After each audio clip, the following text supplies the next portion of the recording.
तसं नाही घसलो. हा पीस बघ, याचं विणकाम बघ कसं एकसारखं गेलंय. अजिबात कुठे मध्ये गॅप नाही, चांगली टिकेल. पण हे जर वरून चमकतंय पण लवकर काळं पडेल आणि कापड इतकं रखरखीत आहे ना, मला वाटतं नेसल्यावर आहे ना कम्फर्टेबल नसणार. भलेही दिसत चांगली असली तरी रेट जास्त लावून चालणार नाही, है ना? आणि हा तर शेडच चुकलाय. आणि बघ ना किती भडक कलर आहे हा. ईश्वर काकाच्या मुलाला मी जे जे रेफरन्सेस दिले होते ना ते सगळे चुकवलेत त्यांनी. किती भडक आहे बघ. हे अजिबात असं क्लासी वाटत नाहीये. शेडच चुकलाय. आणि ही बघ, हे बघ मशीन वर्क नाहीये ना, त्यामुळे काठही मजबूत आहे. हे बघ प्रॉपर मागावरची आहे आणि या कापडातच जीव नाहीये. हे बघ लगेच चुरगळलाय. मला तर प्युअर सिल्क वाटली होती. सुलू टसरचा धागा मिक्स आहे. प्युअर सिल्क सेक्शन मध्ये ठेवता पण येणार नाही. मला ना साड्यांमधलं फारसं काही कळतच नाही बाबा. मी सांगतो ना, दीपच्या क्वालिटी अशुरन्सची गॅरंटी. दीप, मला खरंच कौतुक वाटतं तुझं. दुकानातल्या स्टाफला, सगळ्या कामगारांना असं घट्ट बांधून ठेवतोस तू. थोडे प्रामाणिकपणे काम करतात सगळेजण. दादाला माहिती नाहीये पण हे साडीबद्दल, तिच्या टेक्स्चरबद्दल, विणकामाबद्दल, धाग्याबद्दल इतकी माहिती आहे तुला. स्वराज इतकी वर्ष दादाबरोबर काम करतोय पण त्याला पण इतकं माहिती नसेल नाही. एवढा हुशार आहेस तू, पण कायम दुर्लक्षित राहतोस. जाऊ दे का, काय फरक पडतोय. ताटातलं वाटीत आणि वाटीतलं ताट सगळे आपलेच आहेत ना. सुलू, या ईश्वर काकाचा मुलगा या बिझनेसमध्ये आल्यापासून ना खूप माल रिजेक्ट होतोय. हं? दादा 2 महिने झाले त्याला सांगतोय तरी तेच. वाटतं मला त्याच्याशी बोलावं लागेल माझ्या पद्धतीने. हे बाबा पण जपू ना, काही गोंधळ नको घालू. ए सुलू, टेन्शन नॉट. हां, दादाला सांगते कुठल्या साड्या ठेवल्यात, कुठल्या रिजेक्ट झाल्या आहेत, म्हणजे काय सगळा रिपोर्ट देते. पण नाही, पण मी तुझं नाव घेणार नाही की या सगळ्या मागे तू असं अजिबात सांगत नाही. हां नाही तर माझा हात लागला म्हणून सगळा माल परत पाठवून देते. खरं तर मला दादाला सांगायला खूप आवडेल की हे सगळं तू बघतोयस. पण नको बाबा, त्याला काही सांगितलं ना तर तुला 4 शब्द ऐकायला लागतील. ऐकावं लागलं तर ऐकावं लागलं. बाबांच्या तोंडून शिवाय पण गोड वाटतात मला.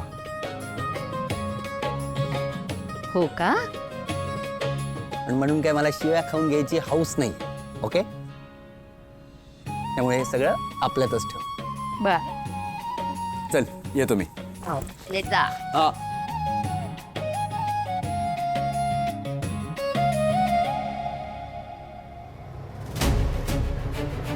हे बघ,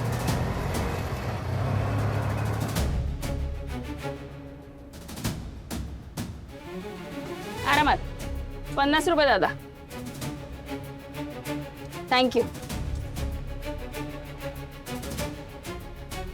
ओ लेडी रिक्षावाली,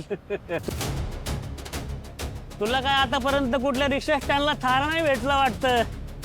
हो, धंदा कसा चाललाय? पैसे मिळतात ना का फक्त फेऱ्या मारत बसता? तुम्ही कशाला एवढं टेन्शन घेताय दादा? मी पण युनियनची मेंबर होणार आहे. माझी प्रोसेस सुरू आहे. एकदा का माझा बॅच आला ना की हक्काने तुमच्या समोर येऊन उभी राहीन मी. बघाच तुम्ही. आणि संघटना पण मला सपोर्ट करेल. बॅच आणि तुला काय संघटना डोक्यावर पडलीये का? का तूच एखादी महिला संघटना उभारतेस? हे भारी आहे.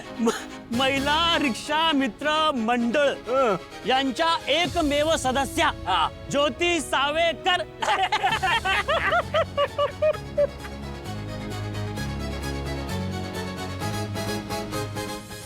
हो हो, या रिक्षावाल्या इकडे.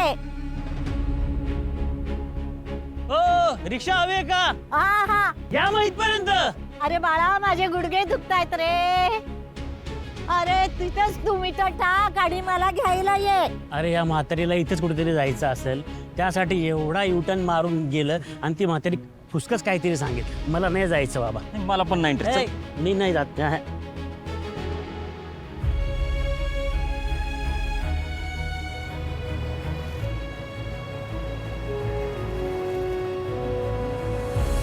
तुला म्हाताऱ्याची दया आली वाटतं, तिच्याकडेच गेली वाटतं. हा जाऊ दे, आता तिला पण काय ऑप्शन नाहीये ना, ती आपल्यासारखं लाईनीत उभी आहे. त्यामुळे हा फालतूपणा तिलाच करायला लागणार आहे. हा, बरोबर आहे. मग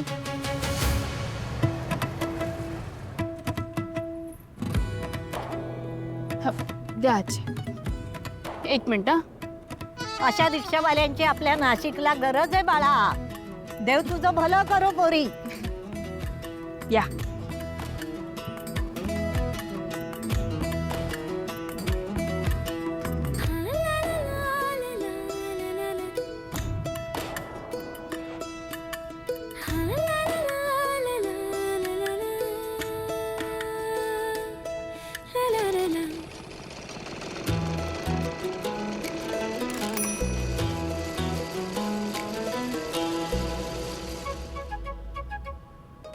काही म्हणा, पण कॉलेज बंक करण्यात जी मजा आहे ना, ती कशातच नाही.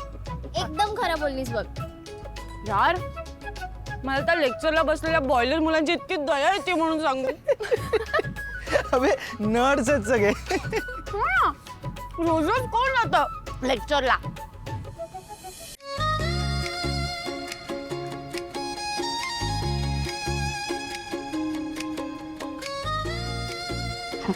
घ्या. 50 रुपये झाले.